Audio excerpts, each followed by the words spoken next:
Ok. Listo. Bueno, pues muy buenas noches y bienvenidos a los que ya les di la bienvenida. Y a los que no, pues me los perdí. No, todos estaban aquí, así que bienvenidos. Vamos a ver el capítulo 7 del Apocalipsis hoy y vamos a revisar. Quiero retomar un poco el hilo todavía de de la semana pasada porque tiene cierto sentido. Acordémonos, vimos el capítulo 6 con los primeros cuatro sellos, con estos jinetes que salieron al comando de Ben. Vimos también el quinto sello, que es el eje de todo este capítulo en el que le da sentido en el que gira todo el capítulo, por el que se mueve todo el capítulo, porque a partir de lo que sucede, lo que dicen los santos debajo del altar, este es lo que sucede, lo que se describe en el sexto sello con todos esos desastres o que presentan que terremoto, que el sol se puso de negro, y etcétera, etcétera. Y que los reyes de la tierra y los grandes y comandantes, los ricos y los poderosos y todo siervo y todo libre se escondieron en las cuevas y entre las peñas de los montes y decían a las montañas caigan sobre nosotros.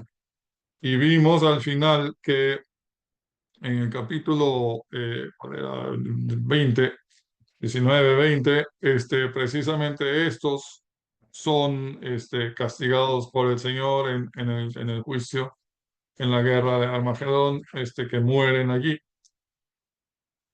Y el capítulo termina porque ha llegado el gran día de la ira de ellos, o sea, del que está sentado en el trono y de la ira del Cordero.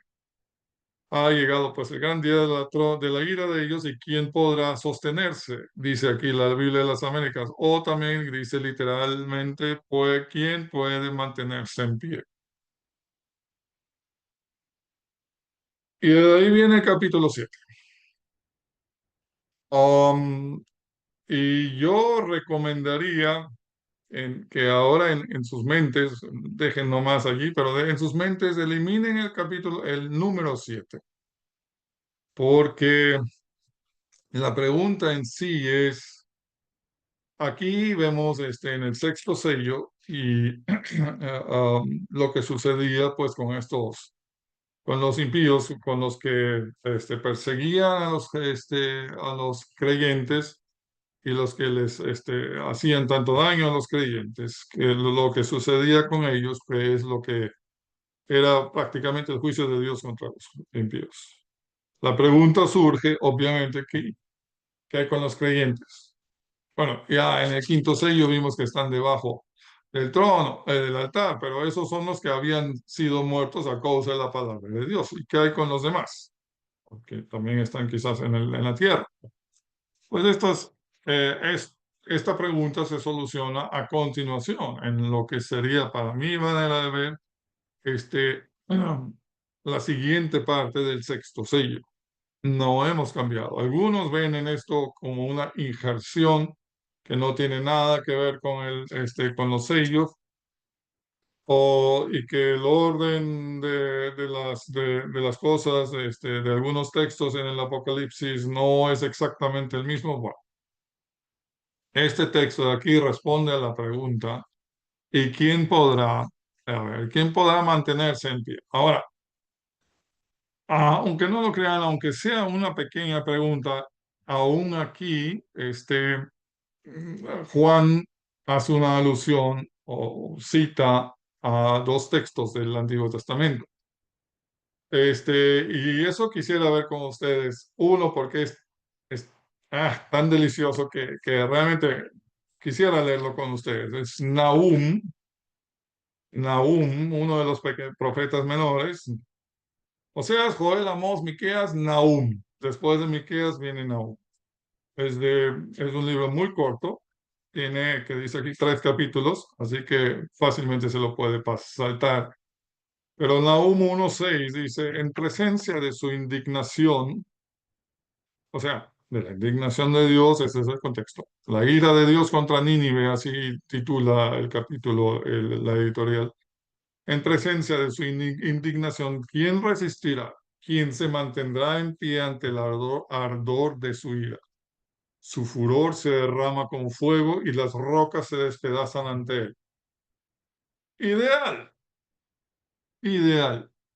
Ya tenemos aquí montañas que piden estos reyes de la tierra, piden, claman que se caigan este, montañas sobre ellos. ¿Y quién podrá mantenerse en pie? La respuesta está a pie juntillas, porque en el versículo 9 vemos que los redimidos de todas las naciones están de pie delante del trono. Allí están. La respuesta a esa pregunta que uno consideraría retórica está aquí, en el capítulo 7, dos grupos.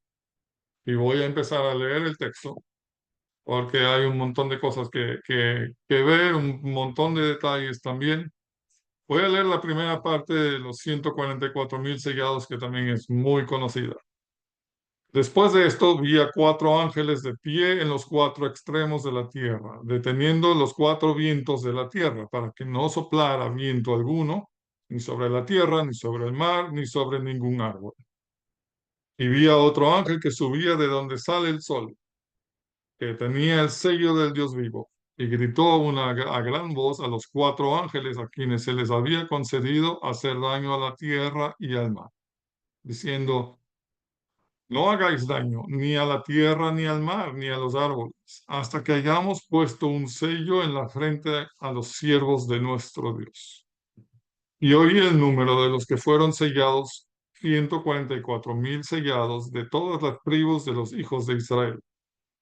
Y de la tribu de Judá fueron sellados 12,000, de la tribu de Rubén 12,000, de la tribu de Gad 12,000, de la tribu de Aser 12,000, de la tribu de Neftalí 12,000, de la tribu de Manasés 12,000, de la tribu de Simeón 12,000, de la tribu de Leví 12,000, de la tribu de Isaacar 12,000, de la tribu de Zabulón 12,000, de la tribu de José 12,000 y de la tribu de Benjamín fueron sellados 12,000. O sea, en total 144,000.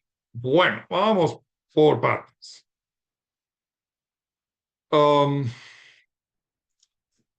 Vemos aquí que el texto empieza, si simplemente pensemos en que este texto es parte del sexto sello, simplemente que es la respuesta a la pregunta: ¿qué sucede con los creyentes?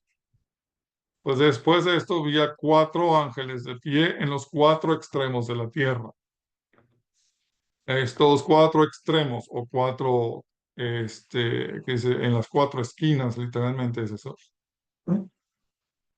Esto se refiere a los cuatro puntos cardinales, es decir, que tienen control sobre todo el mundo, estos cuatro ángeles. Obviamente, no nos olvidemos la función que tienen ángeles por lo general, si solo se trata de ángeles, en el tema, con la palabra griega angeloi, de ángeles, o malach en hebreo, ángel también son mensajeros o son encargados, reciben un encargo de Dios que tienen que cumplir. Ellos están parados en los cuatro extremos de la tierra, deteniendo los cuatro vientos de la tierra.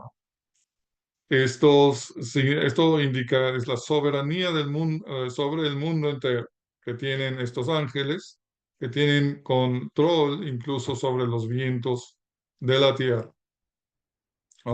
Este tipo de sucesos se puede ver en Jeremías 49:36 y también aquí vamos con el primer libro de Enoc, el capítulo 18:2. De hecho, aunque no lo crean, uno de mis libros favoritos. El objetivo de retener los cuatro vientos de la tierra es tener suficiente tiempo para sellar a los siervos de Dios. Ese es el objetivo de esto.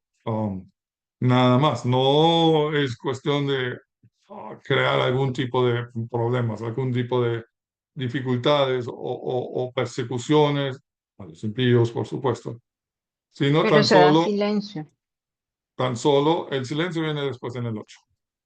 Detener todo, los vientos, creo que era en Jeremías también, precisamente van acompañados con una imagen de caos o de destrucción. No, yo lo Para que no decía, soplara hermano, viento. es porque, por ejemplo, yo vivo en un sitio donde hay mucho viento y cuando se para el viento hay un silencio y es como hay algo raro, es como que uno piensa que va a suceder algo raro. Generalmente se para y pues cambia la temperatura enseguida y hay como que algo raro, como uno piensa o va a temblar o de pronto, o no sé, no sabe qué pasa. Entonces Eh, No, ahí es, queda en uno a el la Antiguo expectativa. Testamento, ya en las imágenes del Antiguo Testamento es exactamente lo contrario. Los vientos pueden ser, comparémoslo con vientos huracanados, que ahí en Estados Unidos tienen bastante Ujú, experiencia con eso. Um, el viento huracanado trae algún suceso y puede ser en relación con alguna teofanía, una visualización de Dios, una presentación de Dios, como en Ezequiel 1, que a esa visión que tiene Ezequiel de Dios, que se aparece, va acompañado con un huracán, con un viento fuerte que viene del norte. Se me ocurre ahorita, me acuerdo de eso. El término cuatro vientos a veces en el Antiguo Testamento es un símbolo de juicio divino. Ya dije Jeremías 49, 36, 51, 1 y Zacarías 6, 5. Después lo podrán revisar. Tengo algunos textos que quiero revisar con ustedes. Um, ahí estamos. Bueno. Vamos con el siguiente versículo. Y vi a otro ángel que subía de donde sale el sol y que tenía el sello del Dios vivo, y gritó a gran voz a los cuatro ángeles a quienes se les había concedido hacer daño a la tierra y al mar.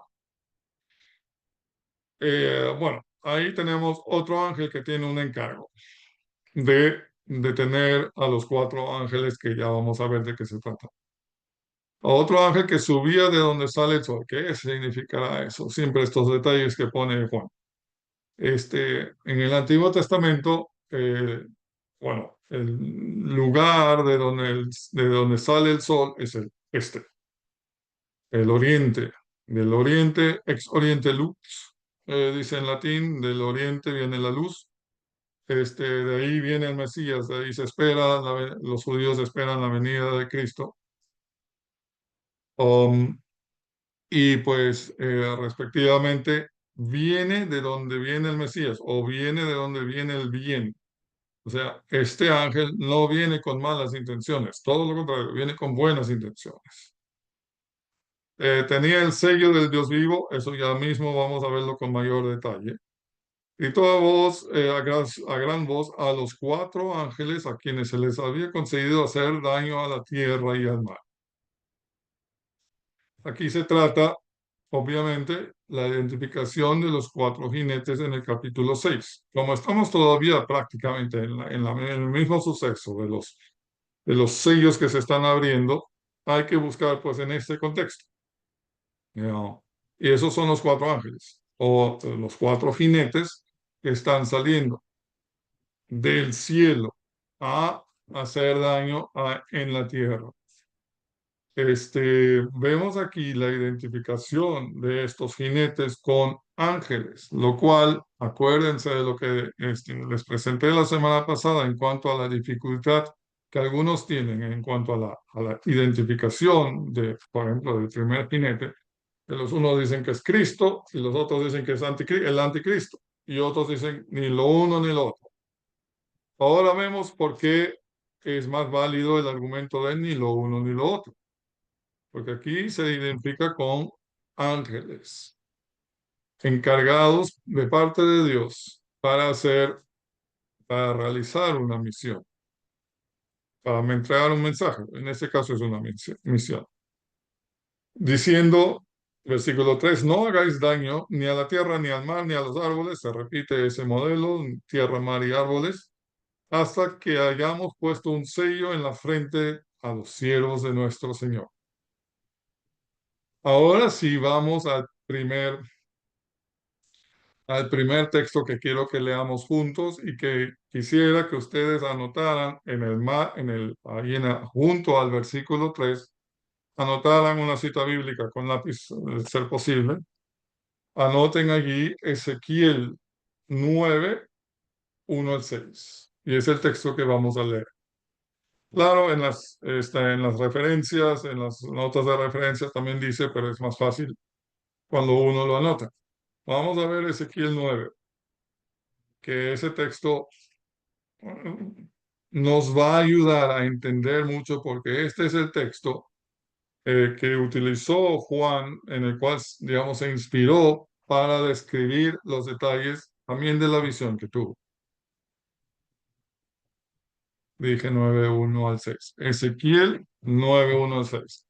Acordémonos, es de los profetas grandes, profetas mayores: Isaías, Jeremías, Ezequiel. Pongamos Daniel como entre paréntesis. ¿Ya lo tienen todos? Sí, Les amén. leo. Entonces gritó a mis oídos a gran voz. Eso ya teníamos. Diciendo: acercaos, verdugos de la ciudad, cada uno con su arma destructora en la mano. Y aquí 6 hombres venían por el camino de la puerta superior que mira al norte, cada uno con su arma destructora en la mano. Entre ellos había un hombre vestido de lino con una cartera de escribano a la cintura. Algo como alguien que llevaba protocolo de todo eso. Ah, y entraron y se pusieron junto al altar de bronce, es decir, en el sector del templo, no en algún lugar en el mercado de Jerusalén, en el sector del templo. De hecho, no nos olvidemos, la visión que tiene Ezequiel es en Jerusalén. Ezequiel mismo está en Babilonia y Jerusalén está siendo destruida en ese mismo instante por Nabucodonosor. Así que valga la visión, es importante tener eso en cuenta cuando uno lee Ezequiel. Ezequiel está en Babilonia. Ezequiel, brevemente entre paréntesis, fíjenlo, las fechas de él son más o menos 581, que empezó el ministerio de él, hasta 562 por ahí. Bueno, entonces la gloria del Dios de Israel subió del querubín, es decir, del querubín sobre el cual se había sentado, es decir, sobre el arca del pacto, hacia el umbral del templo. Acordémonos, el arca del pacto tenía 2 querubines encima, cuyas alas se tocaban y formaban el trono en el que se sentaba Dios en el lugar santísimo.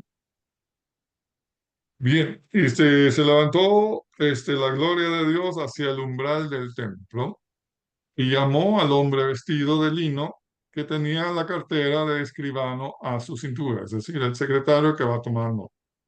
Y el Señor le dijo: pasa por en medio de la ciudad, por en medio de Jerusalén, y pon una señal en la frente de los hombres que gimen y se lamentan por todas las abominaciones que se cometen en medio de ella, de la ciudad, por supuesto. Pero a los otros dijo, y yo lo oí: pasad por la ciudad en pos de él y herid. No tenga piedad vuestro ojo, no perdonéis. Matad a viejos, jóvenes, doncellas, niños y mujeres hasta el exterminio.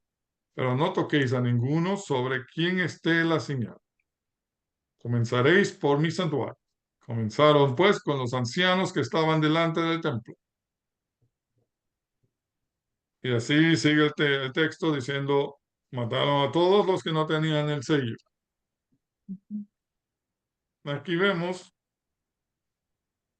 que aquí hay personas creyentes, ¿no? Se los identifica, aquí ahora de regreso a Apocalipsis 7, se los identifica como siervos de Dios.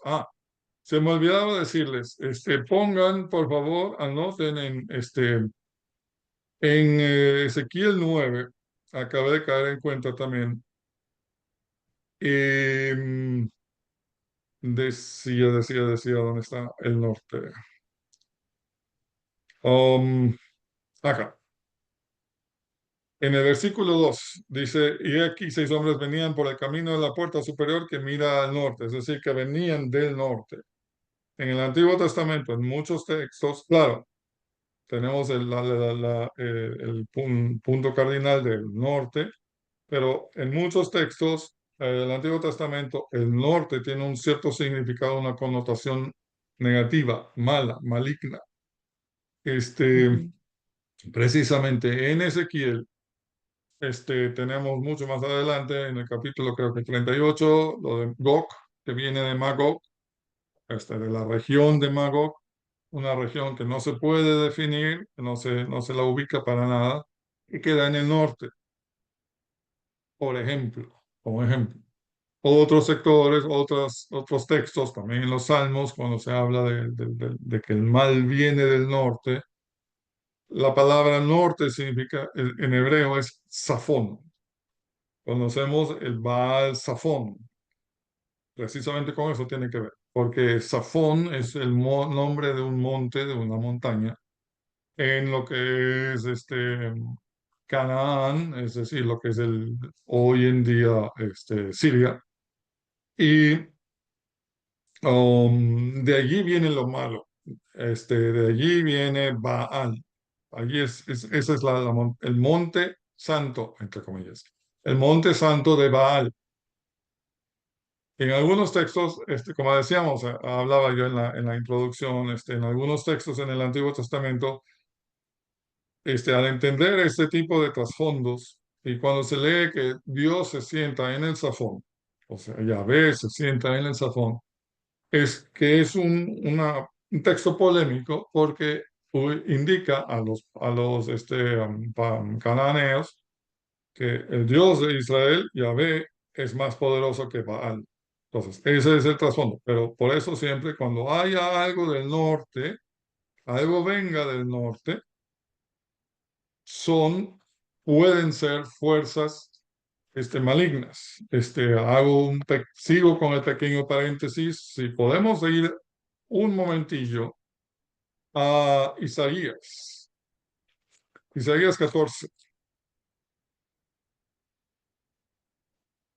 El texto es muy conocido, obviamente. Es la burla que tiene que escribir a Isaías acerca del rey de Babilonia. Y en el 14:13 le acusa. Pero tú dijiste en tu corazón, subiré al cielo, por encima de las estrellas de Dios levantaré mi trono y me sentaré en el monte de la asamblea, lo cual también tiene mucha importancia en el Antiguo Testamento. Al final dice en el extremo norte, eso sí ya no tiene sentido.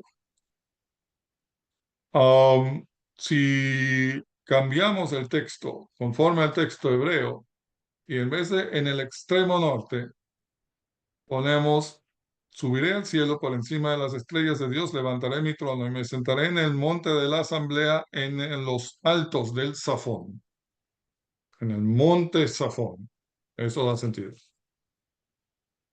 Así que si quieren, anoten eso. Y hablando del norte, este, quiero avanzar un poquito a lo que quizás en algún momento a lo largo del año vamos a ver. O vamos a ver si lo encuentro a la rápida. ¿Dónde están? O en el final, en la batalla de Armagedón, en el capítulo 20 creo que es, no, 19, cuando viene Gog y Magog, en este Magog. caso ya no es de la región, sino Gog y Magog son identificados como dos personas que vienen con todas esas, con todos acompañantes, el anticristo, la bestia. Si lo encuentran, me dicen, y me dicen de dónde vienen. Que lo tenía anotado, pero no lo ubico así de fácil.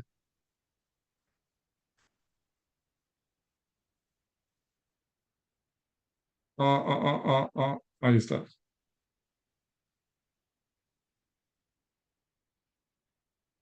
Pues estos venían del norte, vienen de la región del caos, vienen de la región del norte, de la región del mal.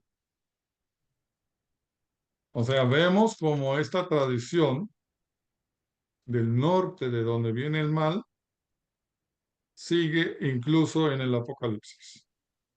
Y cosas similares también las vamos a ver en las próximas semanas.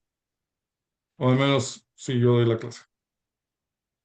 Así que eso en breve, en cuanto al norte, si ven, leen algo de norte y pueden meter ahí la palabra Safón, como que algo viene desde el monte Safón, entonces es más probable que el autor originalmente estaba pensando en ello. Esto Ezequiel, tiene que ver con lo que enseña. Ezequiel 38:2 Sí, eso es Gog y Magog. Eso es Gog de Magog, en la región de Magog, 38, sí. dice que en los últimos días y que proviene del norte. Exacto, 38. 38:2. Sí, sí, sí, sí. Hijo de hombre, pon tu rostro hacia Gog, de la tierra de Magog. Príncipe de Ros, Mesech y Tubal, profetiza contra él. ¿No? Y ese es el sentido que está detrás de ello. Por eso, yo no estoy tan convencido de que, como dicen algunos, el anticristo venga de Europa. No, viene del norte. ¿De cuál norte? Del Safón, del mal. ¿Por qué? Porque en la mentalidad judía, en la mitología, en los cerebros de los israelitas, estaba metido todavía en la batalla del caos original, el caos y Dios controlando el caos, y el caos siempre tratando de recuperar su situación original, el caos. ¿Ya? Claro. Y eso se transmite hasta la batalla final del mal contra el bien. El mal es el que ataca al bien. ¿Ya? Eso se ve en la literatura intertestamentaria, en la literatura apocalíptica judía del Segundo Templo, y se ve también en la literatura cristiana apocalíptica. ¿Cómo se llama la literatura apocalíptica cristiana? Apocalipsis, el nuestro, lo que estamos viendo. Así que por eso también es importante tener en mente el Antiguo Testamento para tener esos detallitos que de pronto le dan sentido a todo el texto. Porque si no tenemos un par de ideas medio fantasiosas, que no tienen nada que ver con lo que es la mentalidad del Antiguo Testamento que se ve reflejada en el Apocalipsis. Por eso digo siempre, acuérdense, el Apocalipsis es un barco con un ancla que se llama, ese ancla está fijamente anclado en el Antiguo Testamento. Hay que tener eso en mente, porque si no, se da lugar libre, libre camino a la fantasía de cada cual. Y así ha sido, así ha sucedido y no dejará de suceder. Simplemente miren por las librerías los libros de apocalíptica que hay allí, uno peor que otro, y cada uno menos bíblico que el otro. Ok, volvamos a lo original. Los sellos, ahora, vimos que en el Ezequiel se sellaban a los que estaban preocupados por la situación del templo, por la situación de la ciudad, que estaban clamando a Dios, que estaban en el templo clamando a Dios. Ellos recibían el sello. Así lo vemos también aquí, que quiere ser, dice este ángel a estos 4 ángeles que salen en los caballos montados en el capítulo 6. Esperen un momento. No, antes de que salgan, denme un momentito para sellar a estos, ¿ah? Para que no les hagan daño. Para que ustedes hagan daño netamente a los que persiguen a los creyentes y a los que causan, digamos, la tribulación de los creyentes que están en la tierra. Ya no de los que están en el cielo, porque esos ya pasaron por la tribulación, es decir, murieron. Finito. Están con el Señor.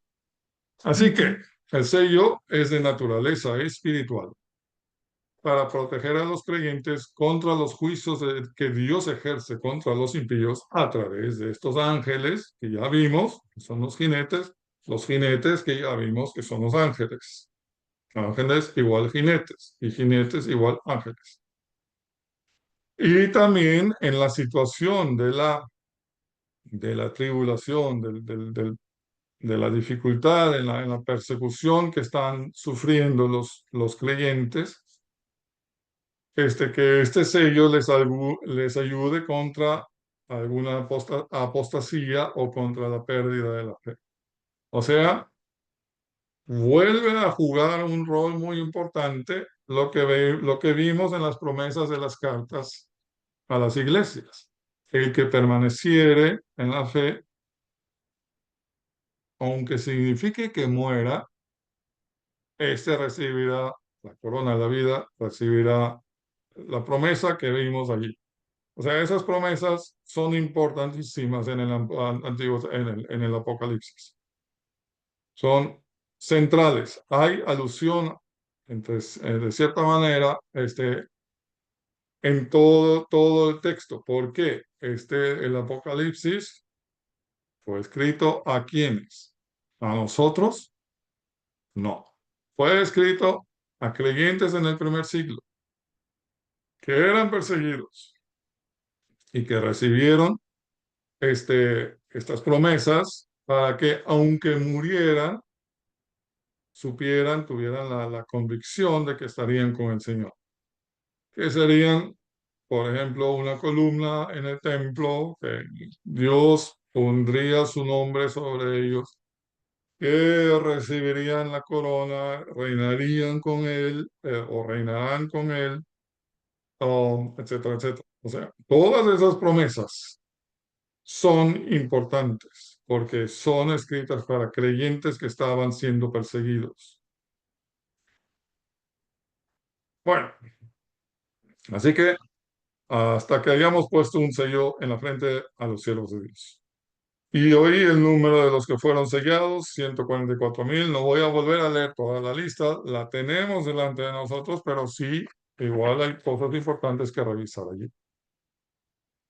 El orden de las tribus, hermanas, llamar allá en ese libro de las genealogías, podrá ver seguramente de Abraham Park, podrá ver las diferentes genealogías. Hay en total 20 diferentes versículos o textos en el Antiguo Testamento que presentan genealogías. No todas o prácticamente casi ninguna en el mismo orden, y mucho menos ninguna de ellas en el orden que tenemos aquí. ¿Tiene algo que ver? No siempre. Bueno, el orden de las genealogías no tiene tanto que ver. Se puede decir aquí, ok, aquí está, empieza con Judá, otros empiezan de otra manera. Hay tantas diferentes variantes. Ah, la genealogía original se encuentra en Génesis 29, 31, 31 y siguientes, por supuesto, 35, 16. Algunas de estas, de hecho, empiezan con Judá, pero no en el orden que tenemos aquí, porque aquí una de las características, además de que esta lista está encabezada por Judá, es que en esta lista consta Manasés junto a José, pero no consta Efraín. José en los Manasés y Efraín eran los hijos de José. José consta, Manasés consta, Efraín no. ¿Cuál habrá sido el motivo? Muy probablemente para mantener el número 12, porque así, de esta manera lograron, se logra mantener el número de los 12 hijos de Israel, o sea, de, ¿estoy bien? Sí, Israel, de Jacob. Pero también falta otro, y ahora sí vamos con el sector de especulación. Falta Dan. Dan consta en varias genealogías, pero no en esta. Y hay algunas ideas o tesis, hay dos ideas, ¿por qué falta Dan? Dan dice en Jueces 18, que fue la primera tribu en apostatar. Ah, puede que por eso no la pusieron. Hay también una tradición o una enseñanza tradicional, más, eso es mejor. Una enseñanza tradicional que afirma que Dan falta porque de esta tribu saldrá el anticristo. El primero en afirmar esto fue Ireneo de León. Ay, ay, ay, ¿y quién es Ireneo de León? Ireneo de León es uno de los padres de la iglesia en el primer siglo, mediados finales. En su libro Contra las herejías, um, dice, él es uno de los primeros que presenta esta teoría de que Dan falta porque de esta tribu saldrá el anticristo. Probablemente se basó en el Testamento de Dan, un texto apócrifo del Antiguo Testamento, um, capítulo 5, versículo 6, donde se presenta a Satanás como el dios de Dan, creo que era. En todo caso, um, esto no tiene realmente fundamento, porque en Ezequiel 48:1, que es parte de la visión del futuro templo en Ezequiel, Dan es mencionado en primer lugar de la lista. Así que tan malo no debió haber sido. Si ahí se lo presenta en primer lugar en la lista del templo escatológico, en el templo futuro de Israel. Además, en el libro, ¿cómo lo pongo así? En el libro apocalíptico del cristianismo que estamos estudiando, del primer siglo, Dan también aparece, aunque no con el nombre, pero sí, sí aparece igual en Apocalipsis 21, 12. Dice, se trata de la Nueva Jerusalén. Y dice, tenía un muro grande y alto con 12 puertas y en las puertas 12 ángeles. Y en ellas, es decir, en estas puertas, había nombres escritos que son los de las 12 tribus de los hijos de Israel. Los 12 hijos de Israel. Es decir, Dan también está allí.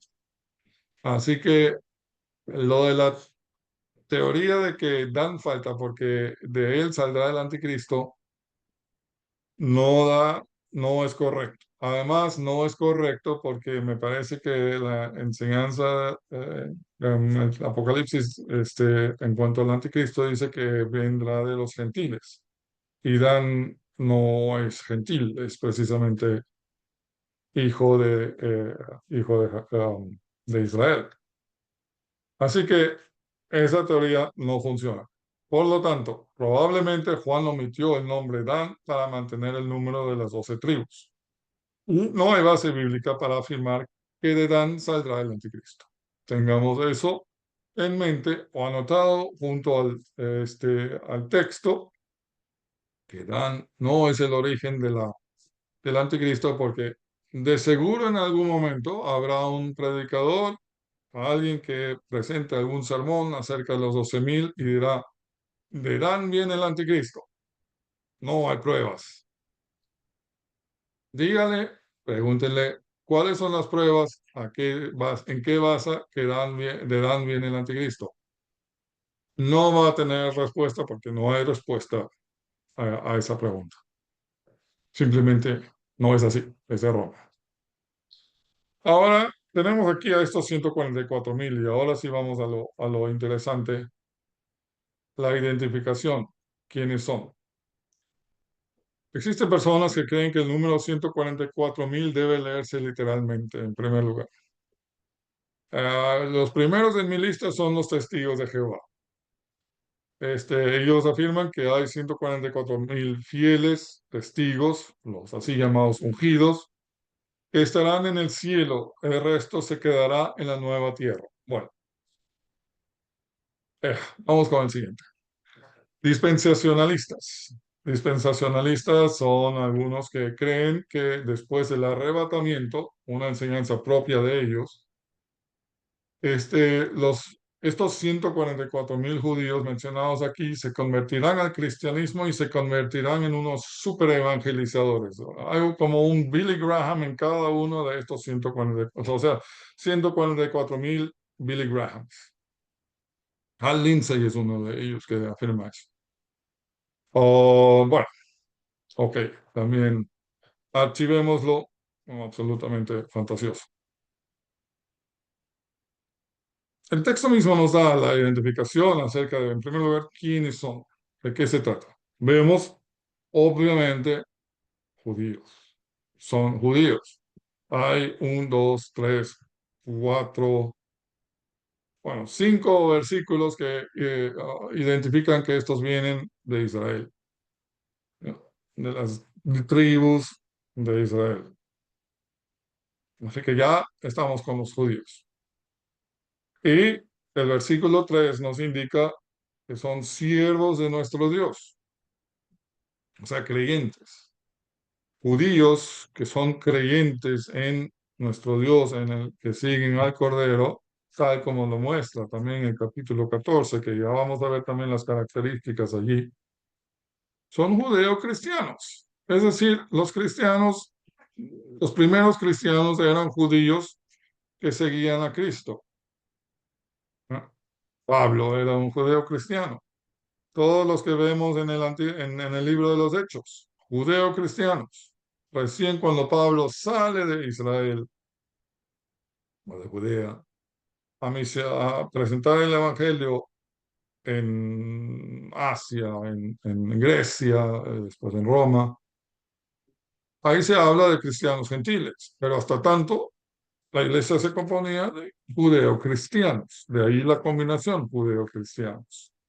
Veamos en Apocalipsis 14:4, también otras, porque allí nos da más detalles. A mi manera de ver es el mismo grupo, solo que Juan, que pues está acostumbrado a hacer, por ejemplo, referencia a un montón de textos bíblicos del Antiguo Testamento y espera de nosotros que tengamos en mente todo el Antiguo Testamento y sepamos identificar sus alusiones en Ezequiel, Isaías, etcétera, Daniel y los menores. Tengamos en mente durante 6 capítulos la identificación de los 144,000, porque veamos en el capítulo 4 dice que tienen como sello el nombre del Padre en sus frentes. Ojo, esto viene directamente después de el versículo que dice que describe a aquellos que tienen el sello de la bestia. También es importante en el contexto para entenderlo mejor. Aquellos que se decidieron seguir al Cordero, estar con el Cordero y no servir a la bestia. O sea, es cuestión de pertenencia. ¿A quiénes pertenecen estas personas? Y recordémonos que el sello en la frente también era en el Imperio Romano una señal de pertenencia como esclavo a un señor, es decir, un señor que compraba un esclavo en el mercado, bueno, así como hoy en día vamos a comprar yo qué sé, algún libro a la librería, así se iba a comprar algún esclavo al mercado de esclavos, se lo llevaba a casa, se le ponía el sello en la frente, ese sello perduraba porque es como poner un sello a un caballo o una vaca con un hierro incandescente, de manera que ese sello no se eliminaba. y uno quedaba marcado de por vida pertenencia a, yo qué sé, Lucio o Fulvio o como quieran que lo llamen. Entonces, estos tienen como sello el nombre del Padre en sus frentes. Ujú. También son designados como primicias para Dios y el Cordero. Ay, ya. Vale. Esto sí que es diferente. Primicias para Dios y el Cordero. Pero yo tengo aquí anotado Santiago 1:18. Y creo que la referencia también aquí da a ello. Santiago, la carta de Santiago. Pedro, Santiago 1:18, que dice, en el ejercicio de su voluntad, Él nos hizo nacer por la palabra de verdad, para que fuéramos las primicias de sus criaturas. O sea, sí, tiene razón el texto. Los cristianos son primicias para Dios y el Cordero. O sea, Amén. son cristianos. En su boca no fue hallado engaño. Bueno, no, suena bien, pero también tiene un texto bíblico, Juan 1:47, donde Jesús ve a Natanael y dice, en este no hay engaño. Y Ujú. Natanael se convirtió en uno de los discípulos de Jesús. Y bueno, en total dice, siguen a Cristo, para eso no necesito, siguen al Cordero, para eso no necesito gran referencia. Está claro a lo que se refiere esto. Siguen al Cordero, es decir, se identifican con Cristo, siguen a Cristo, teniendo este sello, mostrando con ese sello que pertenecen a Dios. Y ya que estamos con esto de los sellos, ahora que me acuerdo, este es en Deuteronomio 6, sí, 6:6. Oh, bueno, el Shema Israel 6:4, si quieren revisar, Deuteronomio 6:4 dice, escucha, oh Israel, el Señor nuestro Dios, el Señor uno es. No es- Típico Shema Israel, Adonai Eloheinu, Adonai Echad. Amarás al Señor tu Dios con todo tu corazón, con toda tu alma y con toda tu fuerza. Y estas palabras que yo te mando hoy estarán sobre tu corazón. Ok, hasta tanto no hay cabeza y frente. Y diligentemente las enseñarás a tus hijos y hablarás de ellas cuando te sientes en tu casa y cuando andes por el camino, cuando te acuestes y cuando te levantes. Ok. Y las atarás como una señal a tu mano y serán por insignias entre tus ojos, es decir, en la frente. Estas palabras, es decir, la pertenencia del creyente a Dios. Ahí están lo que se conoce como tefilim. Los tefilim son estas cintas que se ponen los Las judíos cajitas. en la mano y en la frente, la de cuero con un texto bíblico dentro de una cajita. Bueno, mientras más ortodoxos son y ultraortodoxos son, más grande es la cajita. Yo he visto unas cajas así de grandes, casi más grande que la cabeza misma. Pero bueno, esa, esa es la interrelación. Tenemos el sello de la bestia, de aquellos que pertenecen a la bestia, en el capítulo 13, y que tienen el sello de la bestia en la mano y en la frente, y el sello de Dios de los que tienen el sello de Dios en la frente. Así que ahí tenemos la identificación de estos 144,000 sellados. Tienen el sello de Dios en la frente que los protege, o no nos olvidemos, que los protegen contra los juicios que Dios ejerce contra los impíos y los protegen también contra la apostasía. Eso es la primera parte. La segunda parte es también altamente interesante, pero lo voy a cortar mucho porque quiero dedicar más al tema de la tribulación que está en el versículo 14. Tenemos, a ver, les leo la segunda parte. Después de esto miré y vi una gran multitud que nadie podía contar, de todas las naciones, tribus, pueblos y lenguas, de pie delante del trono y delante del Cordero. vestidos con vestiduras blancas y con palmas en las manos. Ojo, eso de las vestiduras blancas ya debería estar resonando en nuestros oídos, y ya lo hemos visto un par de veces. Y clamaban a gran voz diciendo, la salvación pertenece a nuestro Dios, que está sentado en el trono, y al Cordero. Y a todos los ángeles, y todos los ángeles estaban de pie alrededor del trono, y alrededor de los ancianos, y de los cuatro seres vivientes. Y cayeron sobre sus rostros delante del trono, y adoraron a Dios, diciendo, Amén. La bendición, la gloria, la sabiduría, la acción de gracias, y el honor, y el poder y la fortaleza sean a nuestro Dios por los siglos de los siglos. Amén. Amén. Y uno de los ancianos habló diciéndome, estos que están vestidos con vestiduras blancas, ¿quiénes son y de dónde han salido? Yo le respondí, Señor mío, tú lo sabes. Y él me dijo, estos son los que vienen de la gran tribulación y han lavado sus vestiduras y las han emblanquecido con en la sangre del Cordero. Por eso están delante del trono de Dios y le sirven día y noche en su templo. Y el que está sentado en el trono extenderá su tabernáculo sobre ellos.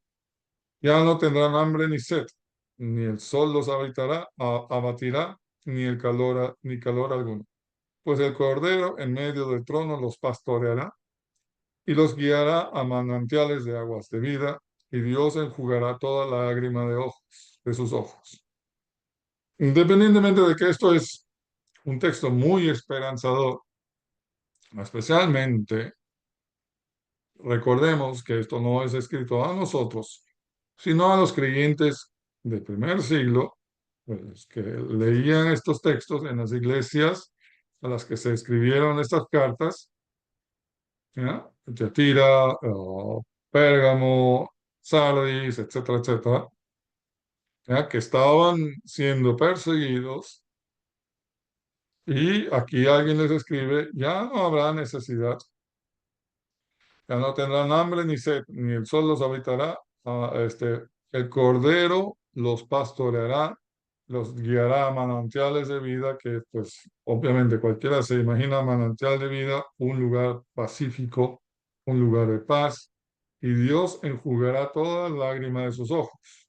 Es decir, todo ese sufrimiento por el que han pasado durante la persecución, parte del Imperio Romano, por parte sobre todo del Imperio Romano, este, será eliminado, estarán en un lugar de paz. Esa es la gran multitud, los creyentes gentiles de pie delante del trono del Cordero. Quiero hacer la comparación de que aquí tenemos las 12 tribus de Israel Ujú. y, versículo 9, esta multitud venía de todas las naciones, tribus, otra vez, pueblos y lenguas. Estaban de pie delante del Cordero. Es decir, aquí está, digamos, el departamento de los gentiles, de los que perseguidos, gentiles cristianos, perseguidos durante el Imperio Romano, mientras que están sellados los judeo-cristianos en la primera parte del capítulo 7. Como parte, no nos olvidemos, siempre tratemos de mantener ese enlace con el capítulo 6, con la última parte del sexto, como parte del sexto sello. ¿No? Esto es lo que va a suceder o que está sucediendo con los creyentes, mientras que lo otro está sucediendo con los impíos. Ellos están aterrorizados. Los nuestros, los creyentes, nosotros, pueden estar tranquilos, porque aunque sufran ahora persecución, tribulación, van a ser pastoreados por el Cordero, y Dios enjugará toda lágrima de dolor, de sufrimiento en sus ojos. Así que, y una vez más vemos, como dije, la imagen de que cuentan con vestidos, que están vestidos con vestiduras blancas, como lo presenta el 3:4, el capítulo 3, en el versículo 4, que es una de las cartas, creo que era la de Filadelfia, 3:4, no, Sardis. Pero tienes unos pocos en Sardis que no han manchado sus vestiduras y andarán conmigo vestidos de blanco porque son dignos. Es decir, aquí estamos hablando de personas que son considerados dignos delante de Dios y con palmas en las manos.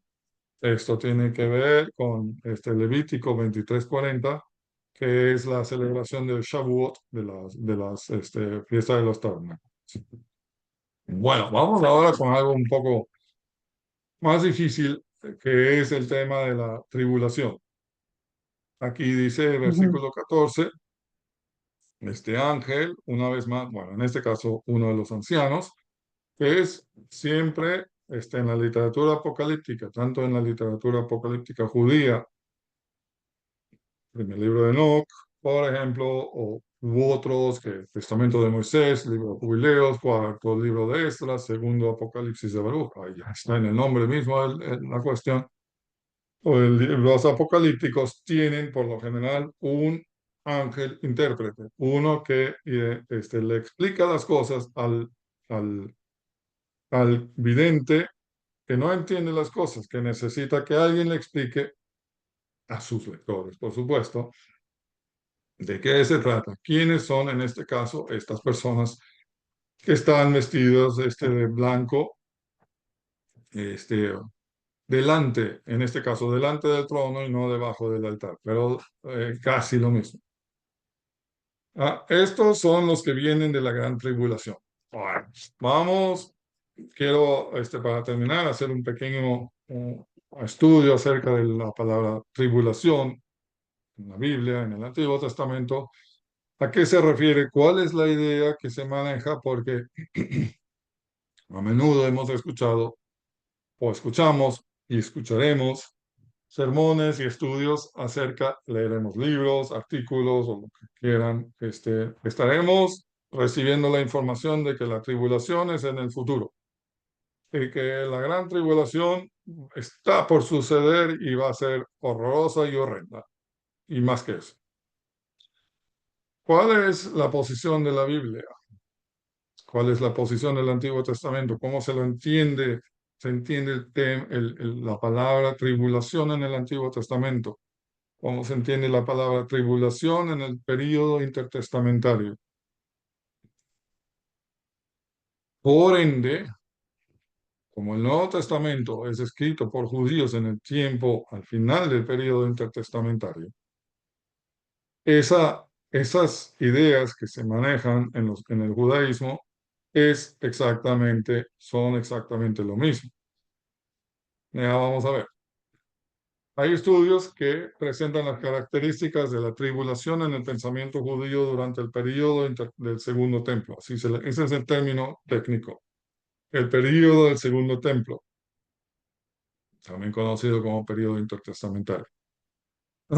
Se comprende el tiempo entre 515 y 70 después de Cristo. 515 antes de Cristo y 70 después de Cristo. En este tiempo escribieron muchísimo, los judíos escribieron muchísimo, muchísimas obras, por lo general seudónimos, pseudoliteratura, es decir, em, escriben un texto y le dan el título de alguien conocido del Antiguo Testamento. Por ejemplo, un testamento de Moisés, o un libro de Esdras, un libro de Baruch, que era el secretario de Jeremías. Estudiosos que hacen su tesis de PhD, por ejemplo, en cuanto a esta combinación, analizan las características de esto. Y dice, aquí tengo una lista de 10, un poco más larga, pero saqué solamente 10 temas. Y es interesante porque vamos a ver que se repite en el Nuevo Testamento. Primero, la tribulación está enlazada con la restauración de Israel y el final del exilio. Eso, primerísimo. Segundo, de la tribulación sale un remanente fiel. Y aquellos que conocemos el Apocalipsis, y textos del Nuevo Testamento, Mateo 24 y paralelos, vamos recordando cosas y ubicándolas. De la tribulación sale un remanente fiel. Los justos sufren y o mueren durante la tribulación. Nuestro texto. La tribulación está enlazada a la venida del Mesías, a veces referido como Hijo de Hombre. La tribulación precede al juicio final. La tribulación es presentada como el clímax escatológico del sufrimiento del exilio de Israel. La tribulación precede a la venida de un reino escatológico. Durante la tribulación surge un tirano, un oponente o antimesías escatológico, aquí conocido como anticristo. Antimesías, anticristo, el uno es griego, el otro es hebreo. La tribulación antecede a la resurrección de los muertos y o a una nueva creación. Y décimo, para describir la tribulación se utilizan imágenes tipológicas del Antiguo Testamento. Hay diversos textos que se puede utilizar para ello, entre ellos, por ejemplo, bueno, más tarde lo presento. Primero vamos a ver en qué se basa o qué referencia tiene Apocalipsis 7. Y ese es Daniel 12:1. Leo brevemente Daniel 12:1 porque por ahora solo necesito el texto para ir a otro texto del Antiguo Testamento que va a ser todavía más revelado. Daniel 12:1 dice, en aquel tiempo se levantará Miguel, el gran príncipe que vela sobre los hijos de tu pueblo, es decir, sobre Israel. Será un tiempo de angustia, cual nunca hubo desde que existen las naciones hasta entonces. Y en ese tiempo,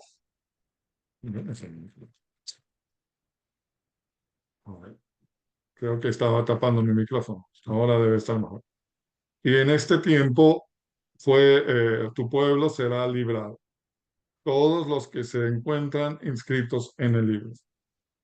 Ahora, de alguna manera, aquí, de justa causa, los editores hacen una referencia a Jeremías 37. Es importante tener en cuenta este versículo, 12:1, y ahora ir a Jeremías 37, porque aquí vamos a ver las cosas. Jeremías.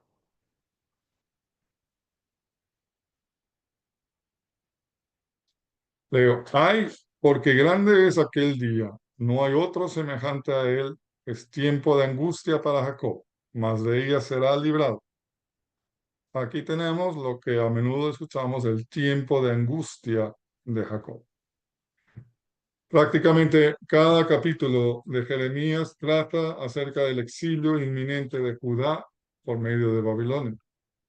El término la angustia de Jacob es frecuentemente usada por predicadores de profecías, pero en Jeremías, el texto original de ese término, se trata del exilio del pueblo de Dios, tal como se lo ve aquí en el contexto directo, en el capítulo 30.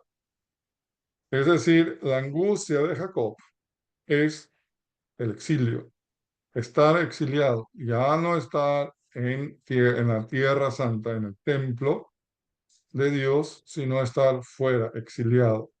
Eso incluye tanto Israel como Judá deben estar juntos. El texto menciona también 10 al 11 dice, así que tú no temas, siervo mío Jacob, declara el Señor, ni te atemorices, Israel, porque aquí te salvaré del lugar remoto y a tu descendencia de la tierra de su cautiverio, y volverá a Jacob y estará tranquilo y seguro, y nadie lo atemorizará, porque yo estoy contigo, declara el Señor, para salvarte. Pues acabaré con todas las naciones entre las que te he esparcido, pero no acabaré contigo, sino que te castigaré con justicia. En ninguna manera te dejaré sin castigo. Es decir, la salvación del, de la, de la tribulación es el retorno del exilio. Es decir, el texto menciona que tanto Jacob como Israel, los dos, retornarán.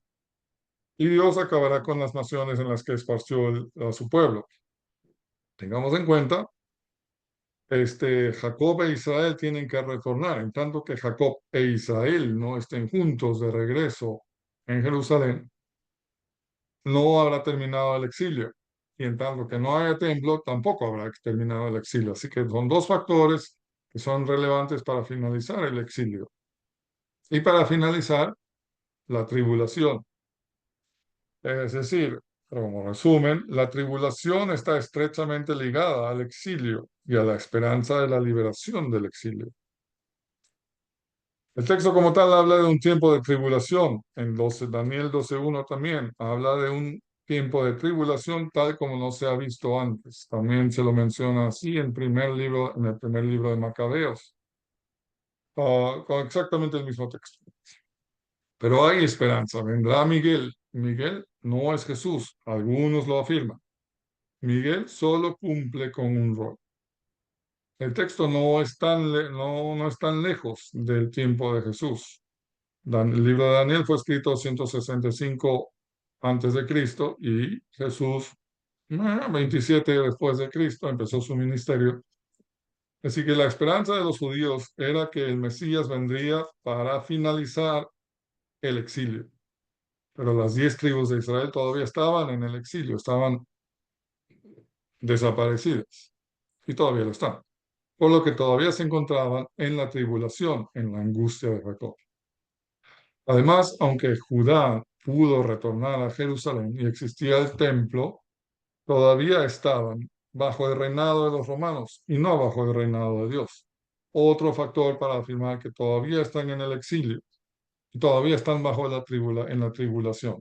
Es decir, en el pensamiento judío, en el tiempo de Jesús, estaban en la tribulación. La tribulación era presente, no era en algún lugar en 2000 años, era ahora. Estaban en la tribulación. Por lo tanto, también los judíos se consideraban en el exilio y por lo tanto todavía estaban, bueno, eso ya lo toca. Se ha solucionado el problema del exilio, ha regresado Israel, se ha reunido Israel y Judá. Algunos afirman que sí. Y en el Nuevo Testamento se podría interpretar eso. En el libro de Hechos 2, 8 al 11, en Pentecostés, donde vienen de todos los lugares del Imperio Romano pues, a celebrar el culto en Jerusalén y reciben el mensaje del Evangelio y se convierten en seguidores del Mesías, de Cristo, y regresan a sus casas para llevar el Evangelio a los suyos. Muchos creen que en Pentecostés finalizó el exilio y con la resurrección de Jesús empezó el reino escatológico de Dios. Ahora empezó el reino escatológico de Dios, que se consumará en la segunda venida de Cristo, es lo que dije la semana pasada, que se consumará con la segunda venida de Cristo. Es decir, esto ya sí es un tecnicismo teológico, es el ahora, pero todavía no. Es el ya estamos en el reino de Dios, ha empezado con la muerte y resurrección de nuestro Señor, estamos en el reino. Jesús anunciaba el reino de Dios, vino, muere Jesús, se instala el reino de Dios, la era de la iglesia, hasta la segunda venida de Cristo. Allí se consuma el reino escatológico de Dios cuando viene Jesús, instala el reino de Dios. Mateo 24 muestra un ejemplo de eso y estoy a punto de terminar con esto. Mateo 24, 15 al 16, que habla acerca también de la tribulación. Ajá. También Mateo, Jesús habla acerca de la tribulación. Dice 15 y 16. Ah, por tanto, cuando veáis la abominación de la desolación de que se habló por medio del profeta Daniel, colocada en el lugar santo, entonces los que estén en Judea huyan a los montes, el que esté en la azotea no baje a sacar las cosas de su casa, etcétera, etcétera. Recordemos la lista previamente mencionada, que teníamos, em, a discípulos perseguidos, al templo destruido, teníamos la aparición de un tirano, en este caso Tito, en el año 70, que destruyó el templo. Todo esto sucedió en el pasado, para nosotros, no para el tiempo de Jesús. Todo esto sucedió en el pasado. Algunos afirmarán que en Mateo 24 tenemos al anticristo en medio de la tribulación, ingresando al templo y repitiendo lo que hizo Antíoco Epífanes el cuarto, tal como se lo narra en el primer libro de Macabeos, que sacrificó un cerdo en el lugar santísimo, desacrándolo por completo. Esto, y afirman que esto será en un futuro distante, aún desde el punto de vista de nosotros, en algún futuro distante. ¿Realmente es así? Quisiera ponerlo en duda. Veamos lo que dice Lucas. Veamos lo que dice Lucas en el texto paralelo, 21. Lucas también escribe de algo similar. Lucas 24, Lucas 20, 21. Lucas 21, 20 al 27. Ah, muy bien, sí. Dice, por cuanto veáis, pero cuando veáis a Jerusalén rodeada de ejércitos, no en la tribulación, sino rodeada de ejércitos, sabed entonces que su desolación está cerca.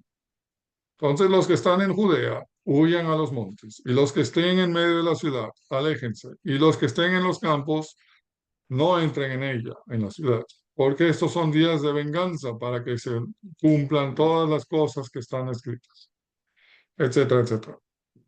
Hay de las que están en cinta, hay similar, paralelo a Mateo, pero Lucas escribe, cuando veáis a Jerusalén rodeada de ejércitos, es decir, ahora es la tribulación en Jerusalén. Ahora es lo que Mateo se narra como tribulación, para Lucas es ya, porque hay ejércitos alrededor de Jerusalén, sitiando a Jerusalén, o sea, los romanos están sitiando a Jerusalén. Eso es la tribulación. Lucas identifica, por lo tanto, la abominación de desolación con la destrucción de Jerusalén en el año 70 después de Cristo. Así que volvamos ahora de nuevo, después de todo este viaje por el Antiguo Testamento y por el Evangelio, a lo que leemos aquí. Yo le respondí, Señor mío, tú lo sabes. Y él me dijo, estos son los que vienen de la gran tribulación. Ajá. Y han lavado sus vestiduras y las han emblanquecido en la sangre del Cordero. Este texto fue escrito a cristianos en el primer siglo. Este texto no fue escrito muy lejos de la destrucción de Jerusalén. La destrucción de Jerusalén fue 95, 70, 20, 25 años atrás, desde el momento que se escribió. Se afirma que Juan escribió el Apocalipsis en el año 95 después de Cristo. Jerusalén fue destruida en el año 70 después de Cristo. Así que esto está bien fresco.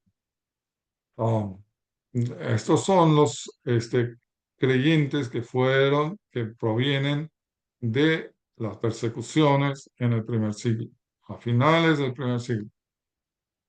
Así que vemos aquí. Y que tienen sus vestiduras blancas, que las han lavado y las han emblanquecido en la sangre del cordero, haciendo referencia a Isaías 1:18, pero eso lo dejamos hablar. Bueno, esto sería para el capítulo 7.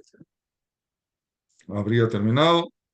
Quisiera terminar con una breve oración para poder después darte el texto, la guía, Jackie. Gracias, Señor, por tu palabra. Te pedimos que tú bendigas todos estos conocimientos y los uses también, Padre, para asegurarnos en tu fe, en la fe y en la esperanza de tu Hijo. Gracias por todo, Señor. Nos ponemos en tus manos y queremos ser instrumentos tuyos a hacer tu voluntad en este mundo. Gracias por todo, Señor. Ponemos todo el resto de la noche y este fin de semana y el Shabbat que ya empezó en tus manos y te pedimos que tú nos bendigas y hables a nuestros corazones durante el fin de semana. Gracias por todo, Señor. Amén. Amén, amén. Amén. Gracias. Gracias por la enseñanza.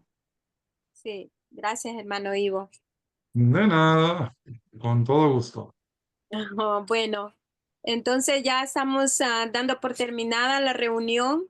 Ya, hermano, no sé si quiere hacer la oración que hace siempre con el pastor. Con todo gusto, claro que sí. Hágala. Sí, Pero antes creo que el hermano Daniel quiere preguntar algo, me imagino, tiene la mano levantada. oh, claro. ¿Dónde está? Adelante, Daniel. Hola, hermano Ivo, ¿cómo estás? Hola, Daniel. Todo conmigo. Saludos a Australia. Gracias, mi amable. Hay una parte, o me causó mucha curiosidad, en la mitad de la enseñanza cuando hablaban sobre las personas selladas por la bestia, ¿sí? Por la bestia. Y cuando a veces yo miro en el libro de Apocalipsis, hay una bestia que surge de la tierra y hay otra bestia que surge del mar. Entonces no sé si eso tiene algún tipo de relación con eso. No sé si ahí tratan de simbolizar, perdón, la aparición del anticristo y el falso profeta. Y si ellos Ujú. están ahí trabajando en conjunto para que estas personas sean selladas, ¿sí? Muy buena pregunta. La respuesta a esa pregunta duraría más o menos una noche. Um, Estaba pensando en recomendarle a Jorge cuando lleguemos al capítulo 13, hacer un estudio especial.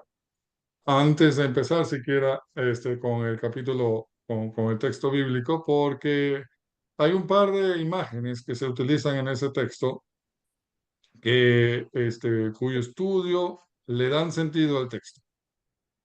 En el Antiguo Testamento, te lo resumo en breves palabras, en el Antiguo Testamento aparecen monstruos, aparecen bestias, qué bestia, más bestias y más bestias. Hay dos, de hecho, una en la tierra y una en el mar. En el mar tiene un nombre, se llama Leviatán. En la tierra hay uno que se llama, bueno, es la de la bestia, de la tierra.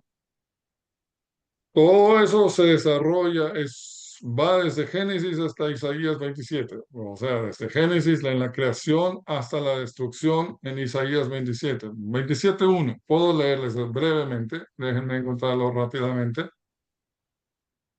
para que vean. Ivo, pare la grabación, por favor. No sé por qué no la puedo parar yo. Parémoslo. Top.